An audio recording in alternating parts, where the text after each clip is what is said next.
داسې وخت کې چې یو سنت طریقه خلکو پریخي وي عمل پې نه کوي او په داسې وخت کې یو بنده هغه سنت طریقه باندې عمل شروع کړ دله به الله د 100 شهیدانو ثواب ورکوي.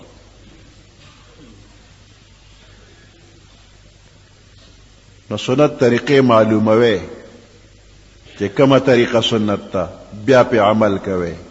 خپل جن کې خیال وکا چې کومه طریقې ز کوم دا سنت دی او کنه دی که سنت خو خدای دې په برقرار او ساتي او کله سنت نه خلاف وي نو دغه طریقو نه دې خدای زړه واړي نو تاسو پوښتنه کول پکار چې کومه طریقه دا سنت دا که د سنت نه خلاف ده.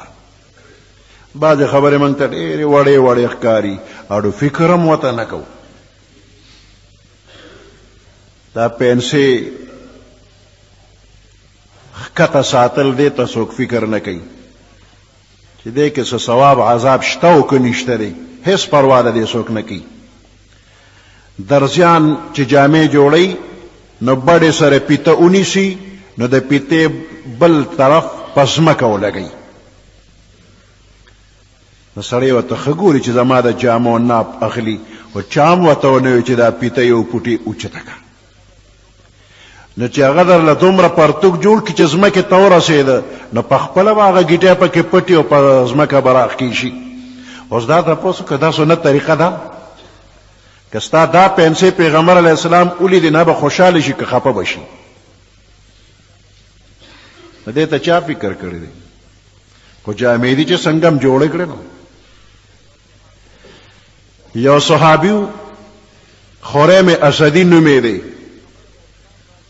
پیغمبر علیه السلام دا هغه ډېر صفت وکړی ډېر ښه سړی دی خو دوه خبرې پکې دي که دا نه وي نو به ښه وه. یو دا چې د هغه د لنګ پلو ښکته دی او بل دا چې د هغه زلفې اوږدې دي د سر ویښته اوږده دي.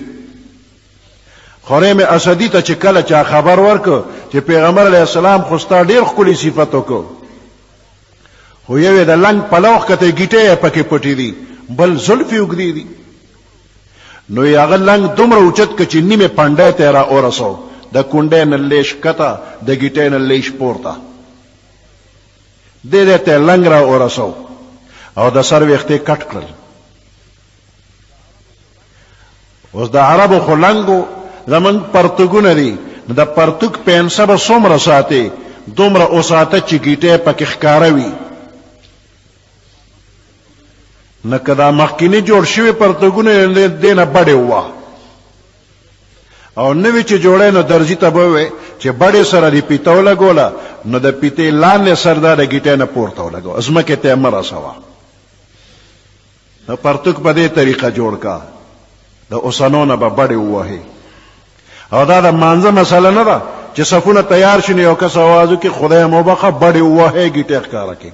د مانځه نه ده یوازې مانځه وخت کې به دې ګیټۍ ښکارئ واسې عام طور چې ته کلي ولس کې غم خادی کې اجره کې جماعت کې بازار کې اوړې روړې نه ګورې ګیټۍ به دې ښکارئ که ګیټۍ دې پټې وي په پنسو کې نو پیغمبر علیه السلام فرمایلي دا سړی به جهنم کې وي.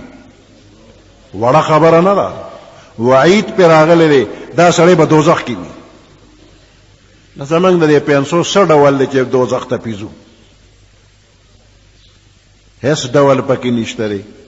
الټا ښکلې پاکې نوې جامې به دې وي پنسې په ځمکه راښکي شي پاکېدې نه شي. زنانه په پاکولو ستړې شوې نورې جامې دې چمک کوي او پنسې چې دې خړې پړې نه پاکېږي. نورې جامې به دې نوې وي پنسې په ځمکه راښکي شي هغه زړې شوې او بیا خو کټکولو ته دې زړه هم نه کېږي. پخوانۍ زمانه خو لاړه چې خلکو پکې ټوټې به پکې پیوندونه به یې لګول د پنسې به اوچتې ساتئ. کمیس لمن به څومره اوږدی د کمیس لمن. مولانا زکریا صاحب رحمت الله علیه په مدینه منوره کې اوسېده ډېر لوی محدث دی ډېر لوی بزرګ ولی الله. په موټر کې راغی د جمعې مانځه لپاره مسجد نبوي ته راورسېده خو چې د موټر نه کوز شو او ودرېده نو د خپلې لمنې ته خیال شو اوږده ورته ښکاره شوه. نو چې کوم خادمان وسرو نو هغوی ته یې زما د کمیس ته لږ وګورئ دا لمن اوږده ده. هغې ورته حضرت او اوږده ده. هم په حقه ځای ولاړو کمیس یې وویسته. چاله یې ورکوې دا درزي له ورکړې چې دې نه لمن کټ کړي ما له د کوره بل کمیس راوړی. زه په دې کمیس کې چې اوس مسجد نبوي ته ننوځم او پیغمبر علیه السلام ته مخامخ ودرېږم ما له به حیام نه راځي چې د هغوی د کمیس نه زما کمیس اوږد وي. زه به پیغمبر علیه السلام نه حیا نه کوم. نو په هغه ځای کې بې کمیسه ولاړو. مسجد نبوي نه بهر ولاړ دی. کمیس یې وویسوې دا درزي له ورکه. اوږد کمیس لږ ساتم ناغوندم او ما له د کوره بل کمیس راوړی. د کمیس به څومره ساتې؟ د دې کونډۍ نه تر ګیټۍ پورې دې اډوکي ته پنډۍ وایي. عربی کې ورته ساق وایي. نو د نصف ساق نه که لمن دې اوږده شوله نو دا هم خلاف سنت. او که د ګیټۍ نه دې پینسي ښکته کړې نو دا هم د سنتو نه خلاف. په دې به پیغمبر علیه السلام خفه کېږي. نو دعوه خو دا کوو چې زار شمه او قربان شمه.